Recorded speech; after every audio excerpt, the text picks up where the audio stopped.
بسم اللہ الرحمن الرحیم۔ حضرت علی رضی اللہ تعالیٰ عنہ بیان کرتے ہیں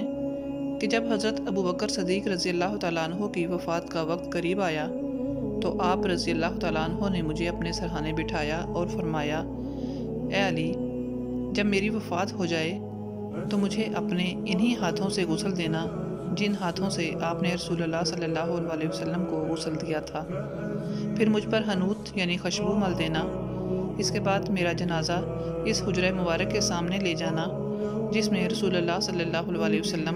وصال کے بعد آرام فرما ہیں، وہاں کھڑے ہو کر میری تدفین کی اجازت طلب کرنا۔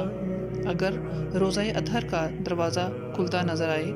تو مجھے آپ صلی اللہ علیہ وسلم کے پہلو میں دفنانے کے لیے اندر لے جانا، اور اگر دروازہ اجازت طلبی کے بعد نہ کھلے تو مجھے عام مسلمانوں کے مقبرے میں دفنا دینا،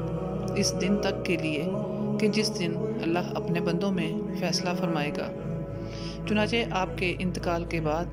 آپ کو غسل دیا گیا، کفن پہنایا گیا۔ اس کے بعد روزہ اطہر کے سامنے آپ کا جنازہ لے جایا گیا تو حضرت علی رضی اللہ تعالیٰ عنہ فرماتے ہیں کہ میں نے تدفین کی اجازت طلب کرتے ہوئے روزہ اقدس کے سامنے کھڑے ہو کر کہا، اے اللہ کے رسول، یہ ابو بکر ہیں، تدفین کی اجازت طلب چاہتے ہیں۔ یہ کہنا تھا کہ یکا یک روزہ اطہر کا دروازہ کھل گیا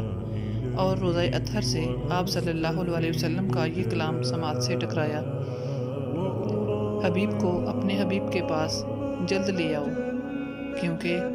حبیب محمد عربی صلی اللہ علیہ وسلم حبیب صدیق اکبر رضی اللہ تعالیٰ عنہ کے لیے چشم برا ہیں۔ سبحان اللہ۔